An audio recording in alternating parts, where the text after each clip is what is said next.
नमस्कार, मैं हूं मुरली मनोहर। आप देख रहे हैं नेशनल कवरेज। तो नेशनल कवरेज की राजनीतिक चर्चा में आपका स्वागत है। आज एमएलसी का चुनाव हो रहा है, विधान परिषद का चुनाव हो रहा है। आज नामांकन हो रहा है। विधान परिषद के चुनाव जैसे ही संपन्न होगा, हमें लगता है कि लोकसभा 2024 के चुनाव का बिगुल बच जाएगा। पूरी तैयारी हो चुकी है। 20 मई तक सरकार का गठन हो जाना है। उसके पहले आज लगभग जो है 11 मार्च हो गया है। समय बहुत कम है।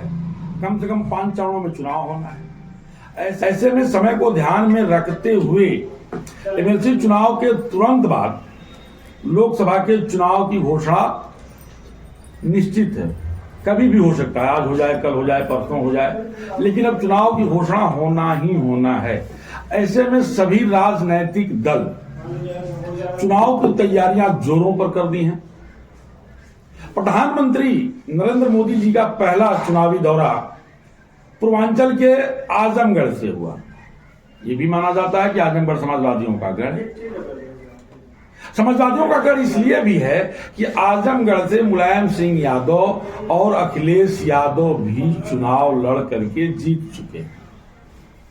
अगर लोकसभा की हम बात करें, विधानसभा की अगर हम बात करें, तो विधानसभा में लगभग 9-10 सीटें जो है समाजवादी पार्टी हमेशा से जीतती आती है।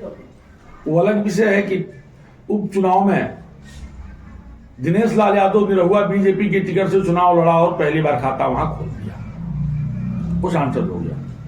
लेकिन फिर एक बार आजमगढ़ चर्चा में है।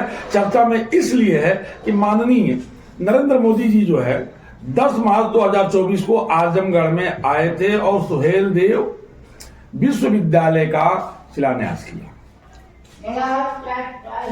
यानी एक तरह से एक चुनावी दौरा था। काम तो उद्घाटन का था, लेकिन दौरा चुनावी ही माना जा रहा है। और ऐसे में अब सभी छोटे बड़े राजनीतिक दल चुनाव मैदान में आ चुके हैं, अपनी तैयारी कर रहे हैं। अगर हम घोषित 70 लोकसभा की बात करें, तो घोषित 70 लोकसभा में लगभग तस्वीरें फाइनल हो चुकी हैं। राजीव राय जी को समाजवादी पार्टी चुनाव मैदान में उतारने जा रही है। यह सीट भारतीय जनता पार्टी और सुहेल देव के गठबंधन में, ओम प्रकाश जी के गठबंधन में चला गया है और अरविंद राजभर जो चुनाव लड़ने जा रहे हैं। और छोटे दल भी अब चुनाव मैदान में आ गए हैं। छोटे दल भी चुनाव लड़ेंगे जो पहली बार चुनाव लड़ने जा रहे हैं। तो इसी क्रम में आज हमारे साथ जो है अखिल भारतीय परिवार पार्टी महिला विंग की राष्ट्रीय अध्यक्ष ज्योतिर्मय राय पाठक जी जुड़ चुकी हैं। यह भी 70 घोषित लोकसभा से चुनाव लड़ने जा रही हैं। और सबसे मजे की बात तो यह है कि भले सदन में महिला बिल पास हो गया हो,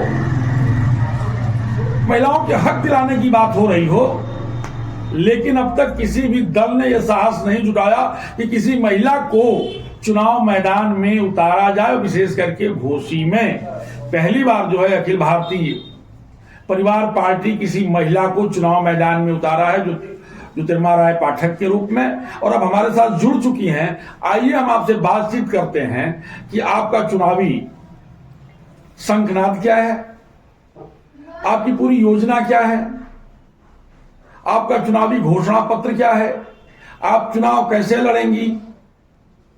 यहां प्रधानमंत्री बड़े जो है कंफर्म होकर के कह रहे हैं, बड़े गारंटी के साथ कह रहे हैं भाजपा 300 पार, गठबंधन 400 पार। ऐसे में ये चुनाव कैसे लड़ा जाएगा, इन तमाम बिंदुओं पर चर्चा करने के लिए हमारे साथ जो है ज्योतिर्मय राय पाठक जी जुड़ चुके हैं। जी, आपका नेशनल कवरेज में बहुत बहुत स्वागत है। सबसे पहले मैं आपकी पार्टी को बधाई देना चाहूंगा, आपके राष्ट्रीय अध्यक्ष को बधाई देना चाहूंगा कि किसी महिला को 70 घोषित लोकसभा से चुनाव लड़ा रहे हैं। इसके बारे में आपका क्या कहना है? जी, हमारे अखिल भारतीय परिवार पार्टी का शुरू से यही रहा है, आधी संख्या आधी सत्ता। हमारी महिलाएं जितनी भी हैं देश की, ये सारी पार्टियां जितनी भी हैं, हमेशा से झूठ बोलती आ रही हैं, कभी भी महिलाओं को आगे नहीं खड़ा किया है। महिलाएं वही सिर्फ आगे खड़ी हुई जो किसी बड़े पॉलिटिकल लीडर के परिवार से आती हो। सिर्फ वही महिलाएं दिखती हैं। बाकी ऐसे जो हमारे कार्यकर्ता के तौर पे या फिर जो संघर्ष करके आगे आई हैं, ऐसी महिलाओं को कोई भी पार्टी टिकट नहीं देती है। आप एक साधारण परिवार में पैदा हुई, साधारण परिवार में आपका पालन पोषण हुआ, साधारण परिवार में आपकी शादी भी हुई। आपका कोई राजनीतिक बैकग्राउंड नहीं है, लेकिन अचानक से आप राजनीति में आए और राजनीति के गगन ऊंचाइयों को आपने छू लिया। ये सब कैसे संभव हो पाया? ये रास्ता तो बड़ा कठिन है। लोग कहते हैं कि आप जब मेरा संघर्ष देखते हैं तो लोग कहते हैं आप झांसी की रानी है, झांसी की रानी है। लेकिन झांसी का रानी बनने के लिए ना माइग्रेन में पेन हो जाता है। ये किसी ने नहीं बोला कि झांसी की रानी को माइग्रेन का पेन भी था, क्योंकि जब काम करना पड़ता है, संघर्ष करना पड़ता है, तो बहुत सारी तकलीफें रास्ते में आती हैं। मेरी 1 साल की बेटी है और जब मैं राजनीति में आई तो मेरे घर के लोग बिल्कुल मेरे खिलाफ हैं कि नई राजनीति अच्छे लोगों का खेल, अच्छे लोगों का नहीं है। यहाँ पे सिर्फ वही लोग रहते हैं जिसके अंदर बेहयाई होगी, बेशर्मियत होगी और निर्लज्जता होगी, सिर्फ वही लोग राजनीति करते हैं। तो मेरा कहने का मतलब ये है कि ऐसे लोगों को, बेहया, बेशरम, निर्लज्ज लोगों को हम अपने सर पे बिठाए ही क्यों, जो हमारे बच्चों का भविष्य तय करते हो। तो ये हम लोग बहुत परेशान हैं, बहुत तकलीफ में हैं, क्योंकि महिलाओं की बात सुनने वाला कोई भी नहीं है। इसलिए मुझे मजबूरन आगे बढ़ के आना पड़ा और नेता बनना पड़ा। सदन में 50% महिलाओं के आरक्षण की बात चल रही है। सदन में बिल भी आया और बिल पास भी हो गया, अभी लागू नहीं हुआ है, और आप कहती हैं कि महिलाओं को जो है कोई सम्मान नहीं देता है। जी हाँ, सिर्फ एक महिला को सम्मान दे देने से पूरा सम्मान नहीं होता है। जब तक कि सबसे पहली पायदान पे खड़ी जो महिला है, सबसे छोटी इकाई पे जो महिला खड़ी है, उसको सम्मान नहीं मिलता है, तब तक ये सम्मान नहीं है। लेकिन देखा जाए तो भारत की प्रथम नागरिक जो हैं वो एकदम आदिवासी हैं, और उनको बीजेपी ने जो है राष्ट्रपति बना करके महिला सम्मान देने का काम किया था। सिर्फ एक दिखावा है, छलावा है। अगर ऐसी, ये तो सिर्फ आदिवासी जात बिरादरी में हम लोग को बांटा जाता है।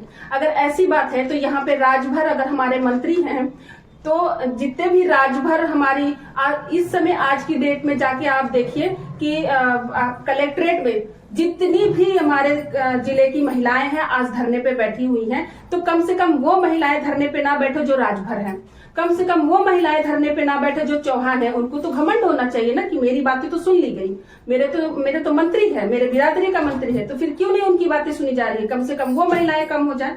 तो ये सिर्फ दिखावा है, छलावा है।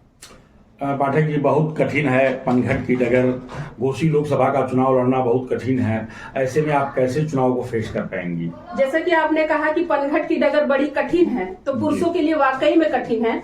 हर पनघट पे महिलाएं ही देखी जाती हैं। तो आपको लगता है कि आप इस चुनाव को फेस करेंगे और बड़े मजबूती के साथ लड़ेंगे? आपका चुनावी मुद्दा क्या होगा? हमारी मुद्दाएं तो सब हैं, जितने भी चीजें पेपर में लिखे हुए हैं, जितनी भी चीजें पेपर में लिखे हुए हैं, वो एक भी लागू नहीं होता है। कौन कौन सी मुद्दाएं हम उठाएं? स्वास्थ्य की उठाएं, जो पेपर में देखते हैं सर विश्व में सबसे ऊपर है, लेकिन वाकई में जो रियलिटी में है वो झूठ है। अगर शिक्षा में देख ले तो भी वो झूठ है। ऐसे किसी भी पुलिस विभाग में देख लो, चाहे किसी भी विभाग में आप देख लो, सारी की सारी जो लिखी हुई बातें हैं वो सबकी सब झूठी हैं। हमारा प्रयास रहेगा कि जितना हम बोले, जितना हम लिखें, वो सच हो और जमीनी लेवल पे पहुंचे। अभी बड़ी तेजी से गाना चल रहा था कि हम जिनको लाए हैं वो हमको लाएंगे, राम को हम लाए हैं, राम हमको लाएंगे। यह पूरा चुनाव क्या धर्म के इर्द गिर्द घूमता होगा, आएगा, या फिर विकास के मुद्दे पर लड़ा जाएगा? आपको क्या लगता है? राम और भजन और पूजा हम महिलाएं ही करते हैं, और हम जब जान गए हैं कि भजन पूजा तो एक अलग हमारी आस्था की बात है, इसमें हम अब भूलने वाले नहीं हैं। मऊ की और घोसी लोकसभा 70 की महिलाएं जाग चुकी हैं। अब वो किसी छलावे में नहीं आने वाली हैं, क्योंकि ये पुरुष वर्ग जो है ना, जब चुनाव आता है तो भांग खा लेते हैं। ऐसा लगता है कि उनको कोई बात समझ में ही नहीं आ रही है कि उनके घर में बैठा उनका परिवार बिलख रहा है, रो रहा है। ऐसी स्थिति हमने देखी है कि जिस दिन सब्जी नहीं बनता है, पुरुष गए होते हैं रैली में और घर में बच्चे और परिवार चटनी भात खा के सोता है। तो आपको क्या लगता है कि अगर आप चुनाव मैदान में आती हैं तो इसे कैसे रोका जा सकता है? इसीलिए रास्ता कैसे निकाला जा सकता है? किस चीज के लिए रास्ता? जैसे कि आपने कहा कि यहाँ के पुरुष जो है भांग खा करके बैठे हुए हैं, उसका रास्ता कैसे निकलेगा? उसके लिए क्या कार्य योजना है? देखिए, परिवार, देखिए जैसे हमारा अखिल भारतीय परिवार पार्टी है, नाम से ही जाहिर होता है कि परिवार है। परिवार में पुरुष भी होती है, महिला भी होती है, जी, बड़े भी होते हैं, जी, बुजुर्ग भी होते जी। हैं, बच्चे भी होते हैं। तो जब हम परिवार लेके चल रहे हैं तो अलग से पुरुष अलग कहाँ हो रहा है? जी बिना पुरुष के महिला अर्धांगिनी कहाँ बनती है? वो तो पुरुष की अर्धांगिनी है ना, पुरुषों की। तो हम अलग कहाँ उनको कर रहे हैं? परिवार में तो सब आते हैं। हाँ, उनकी बात जरूर कर रहे हैं जो नेताओं के चमचे बने घूम फिर रहे हैं। ये लोग कहते हैं कि नेताजी आए तो मऊ मुस्कुराया। एक्चुअली मऊ नहीं मुस्कुराता है, नेताजी आते हैं तो चमचे मुस्कुराते हैं उनके। आखिर बड़ा गंभीर आरोप आपने लगाया कि नेताजी आए और मऊ मुस्कुराया। मऊ नहीं, यहाँ तो बहुत विकास कार्य हो रहा है। यहाँ तो जो है पार्क बनवाया जा रहा है, दो ओवरब्रिजों का जो है शिलान्यास हो गया। एक जो है इंदारा में ओवरब्रिज बनने जा रहा है, एक जो है यहाँ फाटक पे ओवरब्रिज बनने जा रहा है। तो आपको नहीं लगता कि विकास कार्य हो रहा है? हाँ, विकास हो रहा है ना। ये जो कार्य बनने जा रहे हैं ना, अभी 5 साल तक बनेगा। जिस पे ज्यादा फोकस हो रहे हैं ना, 8 करोड़ 83 लाख में जो ज्यादा फोकस था, तो वो देखिए ना 6 महीने के अंदर बन गया। लेकिन ये गारंटी के साथ मैं कह रही हूँ कि बिना अगले चुनाव तक नहीं बनने वाला है। तो आप सुन रहे थे ज्योतिर्मय राय पाठक जी को, जो है ये अखिल भारतीय परिवार पार्टी की महिला विंग की राष्ट्रीय अध्यक्ष है और 70 घोषी लोकसभा से जो है चुनावी ताल ठोक चुके हैं, चुनाव में आ चुके हैं। और आपका बहुत बड़ा दर्द है कि लगभग पिछले 70 सालों से, जब से देश आजाद हुआ है, महिलाओं को हमेशा से पीछे किया गया है, उनको आगे नहीं आने दिया गया है, उनका विकास नहीं हुआ है और उनके ही परिवार के लोग जो है उनका शोषण करते हैं। अखिल भारतीय परिवार पार्टी जो है इसके खिलाफ जो है जंग छेड़ चुकी है, लड़ाई लड़ रही है और आने वाले समय में गंभीर परिणाम आएंगे, अच्छे परिणाम आएंगे और लड़ाइयां भी होती रहेंगी। मुरली मनोहर के साथ प्रिंस की खास रिपोर्ट बने रहिए मेरे साथ, देखते रहिए नेशनल का चुनावी।